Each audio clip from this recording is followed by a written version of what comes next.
വലിയ നഷ്ടമാണ് മലയാളത്തിനെ സംബന്ധിച്ച്. എങ്ങനെയാണ് വിസ്മരിക്കുന്നത്? മലയാള ഭാഷയെയും ഭാവനയെയും നടുക്ക് നിന്ന് നയിച്ച ഒരാളാണ് നമുക്ക് നഷ്ടപ്പെട്ടു പോയത്. ദശാബ്ദങ്ങളോളം അദ്ദേഹം മലയാളത്തിൻ്റെ ഹൃദയമായിരുന്നു.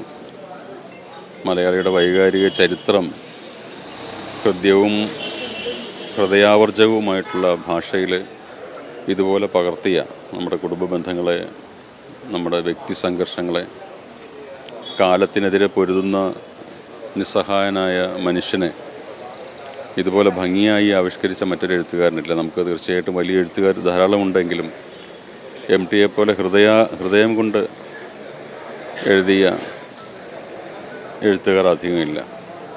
ഒരുപക്ഷെ നമ്മുടെ മുഴുവൻ സാഹിത്യ ചരിത്രത്തെയും, പ്രത്യേകിച്ചും ഗദ്യ സാഹിത്യ ചരിത്രത്തെ എടുക്കുമ്പോൾ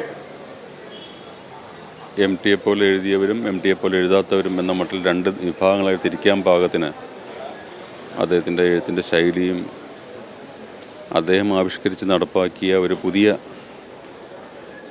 ഹൃദയഭാഷയും മലയാളത്തിലെ മുഴുവൻ എഴുത്തുകാരെയും അദ്ദേഹത്തിൻ്റെ സമകാലികരെയും പിൽക്കാലത്തുള്ളവരെയും ഒരേപോലെ സ്വാധീനിച്ചിട്ടുണ്ടെന്നാണ് ഞാൻ കരുതുന്നത്. അതുകൊണ്ട് എം ടി തുടരും. അദ്ദേഹത്തിൻ്റെ ദേഹവിയോഗം, ഭൗതിക ദേഹവിയോഗം ഉണ്ടെങ്കിലും അദ്ദേഹം കൊളുത്തിവെച്ച ഹൃദയം അത് തുടർന്നും ഭാഷയിൽ മിടിക്കും എന്നാണ് ഞാൻ കരുതുന്നത്. എം ടി എന്ന പത്രാധിപരെ ഓർക്കുമ്പോൾ യുവ എഴുത്തുകാരെ ഏറെ പ്രോത്സാഹിപ്പിച്ചൊരു പത്രാധിപരായിരുന്നു മാതൃഭൂമി ആഴ്ചപ്പതിപ്പുള്ള കാലത്തെന്ന് പറഞ്ഞാൽ. എങ്ങനെയാണ് അത്തരം ഒരു പത്രാധിപരെ അദ്ദേഹമാണ് ഇന്ന് നമ്മൾ കാണുന്ന മലയാളത്തിലെ തലയെടുപ്പുള്ള പല എഴുത്തുകാരെയും ഭാഷയിലേക്ക് ആനയിച്ചത്. അദ്ദേഹം അതിൻ്റെ കർത്തൃത്വം ഏറ്റെടുക്കാറില്ല. പല അഭിമുഖങ്ങളിലും അദ്ദേഹത്തോട് ഈ ചോദ്യം ചോദിക്കുമ്പോൾ അദ്ദേഹം പറഞ്ഞത് ഞാനൊരു നിമിത്തം മാത്രമാണ് എന്നാണ്.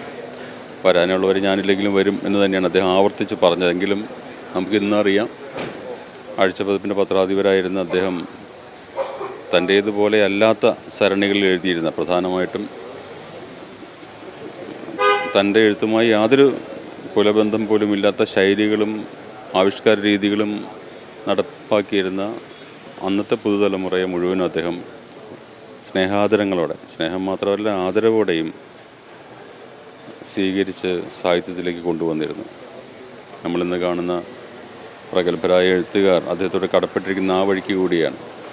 എം ടി പറയുന്നത് പോലെ എം ടി ഇല്ലായിരുന്നെങ്കിലും ഈ എഴുത്തുകാർക്ക് വരുമായിരിക്കും. പക്ഷേ യഥാകാലം, യഥാസമയം, യഥാവിധി അവരെ നമ്മുടെ സാഹിത്യത്തിൻ്റെ പ്രധാന അരങ്ങിൽ സ്ഥാപിക്കാൻ അദ്ദേഹം മുൻകൈ എടുത്തത് നമ്മുടെ ഭാഷയ്ക്കും സംസ്കാരത്തിനും വലിയ അനുഗ്രഹമായിട്ടുണ്ടെന്നാണ് ഞാൻ കരുതുന്നത്. മാതൃഭൂമിയിൽ ജോയിൻ ചെയ്യുമ്പോൾ എം ടി ആയിരുന്നു എടുക്കുമെന്നാണ് ഞാൻ മനസ്സിലാക്കുന്നത്. അതെ, ഞാൻ എം ടിയുടെ കീഴിലാണ് ഞാൻ സബ് എഡിറ്റർ ട്രെയിനിയായിട്ട് കോഴിക്കോട് വന്നത്. അദ്ദേഹം രണ്ടാമത് തുടങ്ങി വെച്ച വിഷുപ്പതിപ്പ് മത്സരത്തിലാണ് ഞാൻ സമ്മാനം കിട്ടി കോഴിക്കോട്ടേക്ക് ആദ്യമായിട്ട് വരുന്നത്. അദ്ദേഹത്തിൻ്റെ കീഴിലാണ് ഞാൻ എൻ്റെ പത്രപ്രവർത്തനം ആരംഭിച്ചത്. അദ്ദേഹം ഇൻ്റർവ്യൂ ചെയ്തിട്ടാണ് എന്നെ എടുത്തത്. അദ്ദേഹത്തിൻ്റെ ഒപ്പം എൻ്റെ തുടക്കത്തിൽ അദ്ദേഹത്തോടൊപ്പമാണ് ഞാൻ ജോലി ചെയ്തത്. തീർച്ചയായിട്ടും വലിയൊരു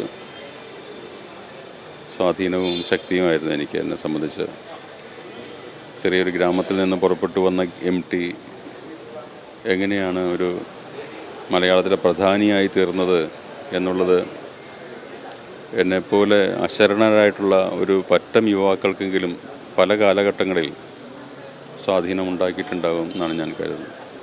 അതിവൈകാരികമായ ഒരു അവസ്ഥയിലും നമ്മളോട് എം ടിയെക്കുറിച്ച്, അദ്ദേഹത്തിൻ്റെ പത്രാധിപരെക്കുറിച്ച്, അദ്ദേഹത്തിൻ്റെ പത്രാധിപത്യത്തിൽ പുതിയ യുവ എഴുത്തുകാർ എത്രത്തോളം വളർന്നു വന്നതിനെക്കുറിച്ചാണ് നോവലിസ്റ്റ് കൂടിയായിട്ടുള്ള സുഭാഷ് ചന്ദ്രൻ നമ്മളോട് പ്രതികരിച്ചത്.